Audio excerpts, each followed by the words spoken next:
नमस्कार दोस्तों, आप सभी का स्वागत है आपके अपने YouTube चैनल पर। आज हम आपके सामने हाजिर हुए एक नए वीडियो के साथ। आज का वीडियो बहुत इंपॉर्टेंट है। आज हम बात करेंगे राजस्थान बोर्ड परीक्षा 2024। जी हाँ, आज हम कक्षा 12वीं के अनिवार्य हिंदी के मॉडल पेपर के साथ हाजिर हुए। आज का वीडियो बहुत इंपॉर्टेंट होने वाला है, क्योंकि इस वीडियो में आपके संपूर्ण मॉडल पेपर का हल करवाया जाएगा। तो आप वीडियो को लास्ट तक जरूर देखिए और अपने दोस्तों तक शेयर जरूर कीजिए। यहाँ पर आप देख सकते हैं बोर्ड द्वारा जारी मॉडल प्रश्न पत्र हैं, जो हल सहित आपको बताया जाएगा।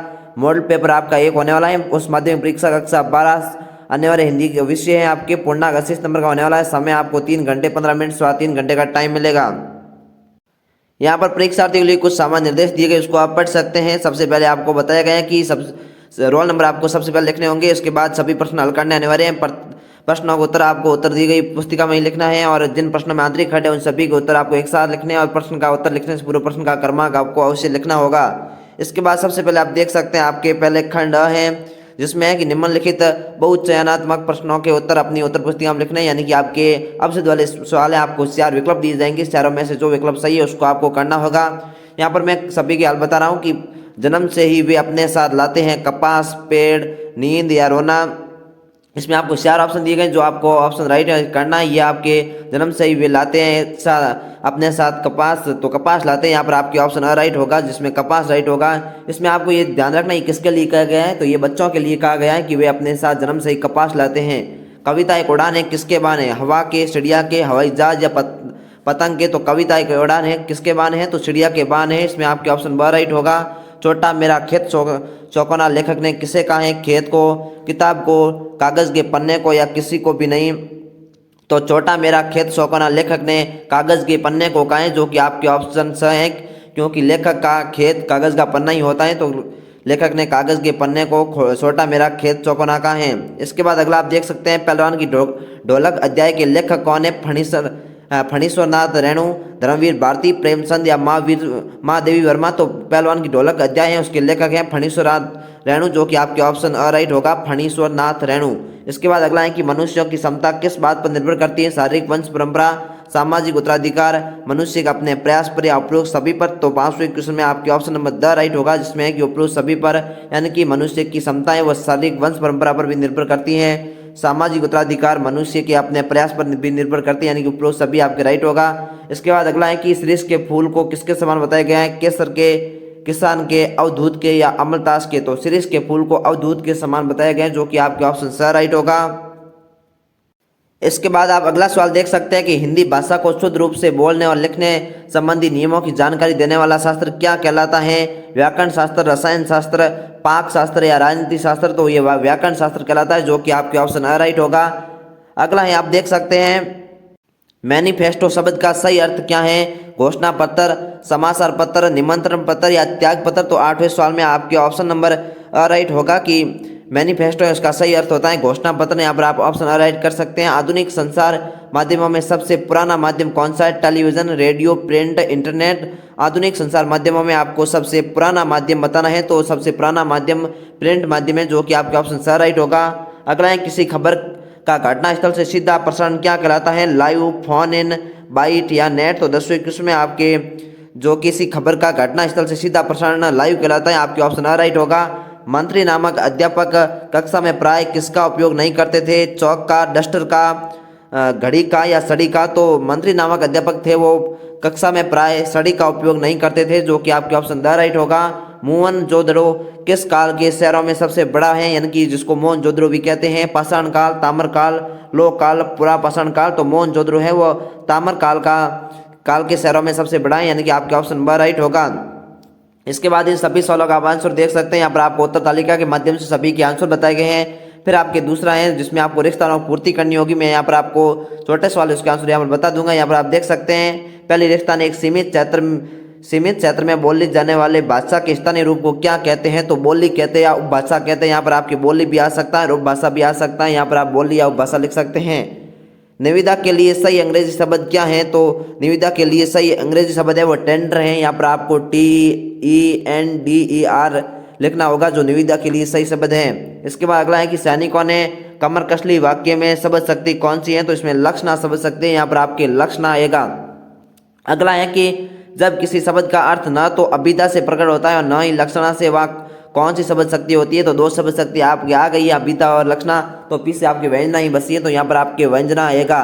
इसके बाद अगला है कि चारू चंद्र की चंचल किरणें खेल रही थी जल थल में, पंक्ति में अलंकार आपको बताना होगा, यानी कि चारू चंद्र की चंचल किरणें खेल रही थी जल थल में, यानी कि इसमें च से रिपीट हो रहा है, तो इसमें अनुप्रास अलंकार है, यहाँ पर आप अनुप्रास अलंकार लिख सकते हैं। अगला है जब कोई बात बहुत बड़ा सटाकर अथवा लोक सीमा का उल्लंघन करके कही जाए वह कौन सा अलंकार होता है, तो वहाँ पर अतिशयोक्ति अलंकार होता है, यहाँ पर आपकी अतिशयोक्ति आएगा।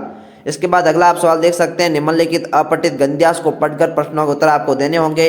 यहाँ पर आपको एक गद्यांश दिया गया है, यहाँ पर आप पूरा गद्यांश देख सकते हैं। करुणा भी भारतीय संस्कृति के मूल तत्वों में से एक है।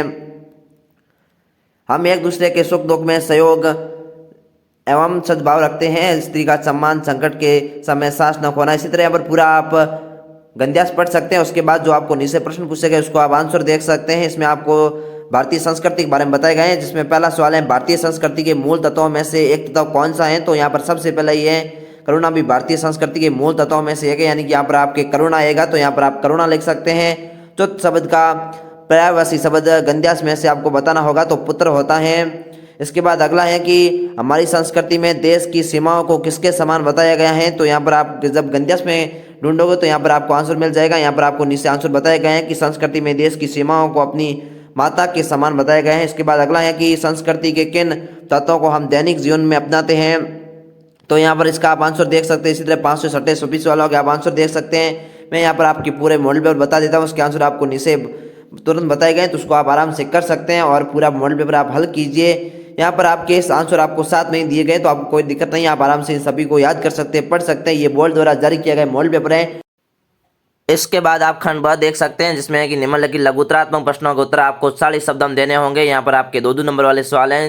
यहाँ पर आप सभी सवालों को देख सकते हैं। क्वेश्चन संख्या 5 से लेकर 9 तक आपके 2-2 नंबर के सवाल हैं, जिसमें पहला 5वां सवाल है कि टीवी समाचार में नेट साउंड या प्राकृतिक आवाज़ किसे कहते हैं, कि टीवी में प्राकृतिक आवाज़ किसे कहते हैं, इसको आपको बताना होगा। इसको आप कम से कम 5 से 7 लाइन में आंसर लिखेंगे, तभी आपको 2 नंबर मिलने वाले हैं। इसके बाद अगला आप देख सकते हैं, मैं कैमरे में बंद अपाइज कविता का मूल भाव आपको लिखना होगा, यानी कि कैमरे में बंद अपाइज जो कविता आपकी पाठ्य पुस्तक में दी गई उसका मूल भाव क्या है उसको आपको लिखना है, जिसमें है कि इस कविता में कवि ने करुणा और सहानुभूति जगाने के उद्देश्य से प्रसारित मीडिया के कार्यक्रमों में नीति क्रूरता के तथा शोषण को व्यक्त किया है। अंग्रेजी माध्यम की ऐसी व्यावसायिकता एवं संवेदनहीनता पर अपेक्ष किया गया है। इसके बाद अगला आप देख सकते हैं, भक्तिन के किन गुणों के बारे में लेखिका ने अध्याय में बताए हैं। महादेवी, इसकी भक्तिन के जो लेखिका थी वो महादेवी वर्मा थी, तो महादेवी वर्मा ने भक्तिन के किन दुर्गुणों को अध्याय में बताएं, तो इसको दुर्गुणों को आपको लिखने होंगे। ये भी आपके 2 नंबर के सवाल है। यहाँ पर इसके आंसर आप देख सकते हैं, आपको पूरा आंसर बताए गए। मैं सभी के आंसर बोलकर नहीं बता सकता, क्योंकि फिर वीडियो लंबा हो जाएगा और आपकी परीक्षा भी नजदीक आ चुकी है, तो मैं बिना फालतू आपका टाइम वेस्ट नहीं करना चाहता हूँ।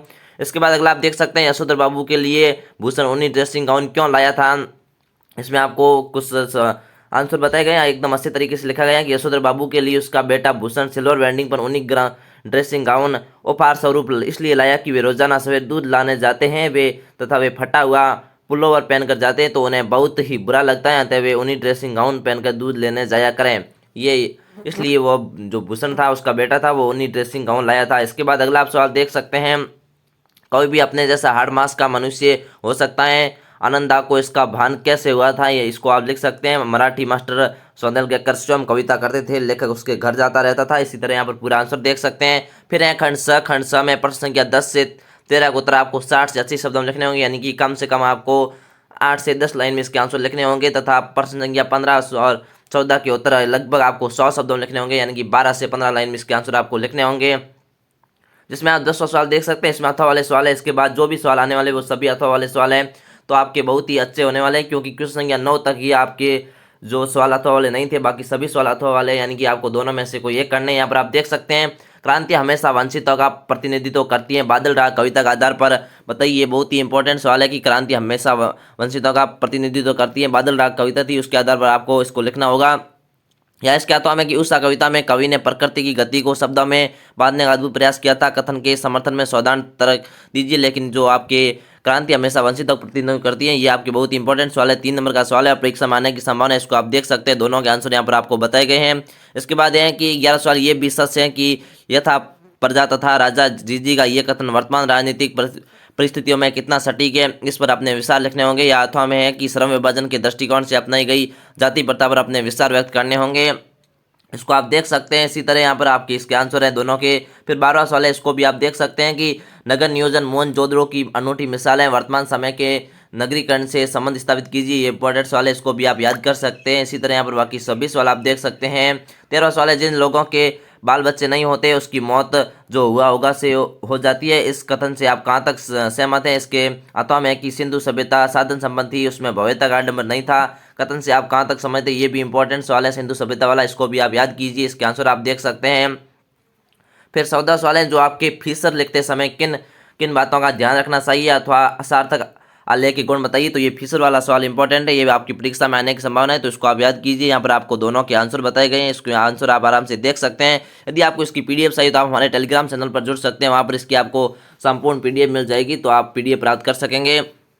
इसके बाद अगला आप देख सकते हैं, तुलसीदास अथवा हजारी प्रसाद द्विवेदी का आपको परिचय लिखना है, तो यहाँ पर दोनों के आप परिचय देख सकते हैं। फिर लास्ट है जो आपके खंड 2 है, जिसमें निम्नलिखित पद्यांश की आपको सप्रसंग व्याख्या करनी है। आपको 2 पद्यांश दिए गए हैं जो आपकी पाठ्य पुस्तक में से हैं, इनमें से आपको एक पद्यांश की सप्रसंग व्याख्या करनी। सबसे पहले आपको यदि लिख सके तो आप संदर्भ लिखना है, फिर प्रसंग लिखना है, फिर व्याख्या लिखनी है, और फिर लास्ट में आपको विशेष लिखना है। ये आपके 66 नंबर के क्वेश्चन होने वाले हैं, तो आपको कम से कम 5 पॉइंट लिखने होंगे, जिसमें पहला संदर्भ, दूसरा प्रसंग, तीसरा व्याख्या, चौथा विशेष। इसी तरह और भी कोई पॉइंट हो तो उसको आप भाषा से संबंधित कार्य के अनुसार लिख सकते हैं। इसके अथवा वाला सवाल भी आप देख सकते हैं। फिर 17वां सवाल है, जिसमें आपको गंध्यास की सप्रसंग व्याख्या करनी होगी। यह गंध्यास बहुत ही इंपॉर्टेंट है कि रात्रि की विभीषिका को सिर्फ पहलवान की ढोलक ही ललकार कर चुनौती देती रहती है, यानी कि आपके फणी सुरनाथ रैणु द्वारा जो अध्याय इस पाठ्य पुस्तक में दिया गया है पहलवान की ढोलक, उसमें से पूछा गया है, तो ये इंपॉर्टेंट है। इसके अथवा वाला भी आप देख सकते हैं, और इसके नीचे दोनों के आंसर बताए गए हैं। फिर 18वां सवाल है, जिसमें आपको एक विज्ञप्ति और एक निविदा लिखनी है, दोनों में से आपको कोई एक कर सकते हैं। ऊपर आपको विज्ञप्ति दी गई और इसके अथवा में आपको निविदा लिखनी है, जिसमें विज्ञान विद्यालय की विज्ञान प्रयोगशाला के सामग्री क्रय करने हेतु आपको निविदा लिखनी है। यहाँ पर आप देख सकते हैं ये आपकी विज्ञप्ति है। आपको विज्ञप्ति का फॉर्मेट याद करना होगा। यहाँ पर आपको पत्र क्रमांक लिखने हैं, यहाँ पर आपको दिनांक लिखनी है, और फिर यहाँ से आपको जो बॉडी है उसको आपको शुरू करना है, तो यहाँ पर आप देख सकते हैं। फिर आपको सारणी में ऐसी संख्या दर्शानी, इसी तरह यहाँ पर आप याद कर लीजिए। इसके अथवा में निविदा सूचना, जिसमें आपको सबसे पहले अपने जो विद्यालय का नाम यदि दिया है तो उसको लिखना है, नहीं दिया है तो आप अपने विद्यालय नाम लिख सकते हैं। यहाँ पर आप क्रमांक लिखना है, यहाँ पर दिनांक लिखनी है, यहाँ पर निविदा संख्या लिखनी है, और फिर निविदा आपको शुरू करनी है। इसमें भी आपको ये सारणी याद रखनी है कि ये हर जो भी निविदा यदि आपकी आएगी तो इसमें आपको सारणी बनानी अनिवार्य होगी, जिसमें सबसे पहले आपको विवरण लिखना होगा, फिर अनुमानित राशि लिखनी होगी, फिर धरोहर राशि लिखनी होगी, फिर निविदा खोलने की तिथि लिखनी होगी, और निविदा प्रपत्र शुल्क लिखना होगा। ये आपको चीज़ें लिखनी होगी। इसके बाद अगला आप 19वां सवाल देख सकते हैं, जिसमें आपको एक निबंध लिखना है। आपको 4 निबंध दिए गए, चारों में से कोई एक निबंध लिखना है, और जिसकी शब्द सीमा आपके 300 शब्द होने वाली है, और ये आपके 5 नंबर का क्वेश्चन होने वाला है। इसमें आपको आतंकवाद एक वैश्विक समस्या दिया गया है, नारी शिक्षा दिया गया है जो कि आज की आवश्यकता है, प्रवृत्ति स्थल की मेरी यात्रा, और भारत की ऋतुएं दी गई, तो इसमें नारी शिक्षा आज की आवश्यकता ये इंपॉर्टेंट है, तो इसको आप देख सकते हैं। यहाँ पर आपको आंसर बताए गए हैं। कोई भी डाउट हो तो उसको आप कमेंट करके पूछ सकते हैं, हम उसको हल करने का प्रयास करेंगे। और आपने हमारे चैनल की सदस्यता नहीं ली है तो चैनल की सदस्यता ले लीजिए, और बेल आइकन प्रेस कीजिए ताकि आने वाली वीडियो की हर नोटिफिकेशन सबसे पहले आप तक पहुंच सके। हम हाजिर होते हैं एक नई वीडियो के साथ, तब तक के लिए जय हिंद, धन्यवाद।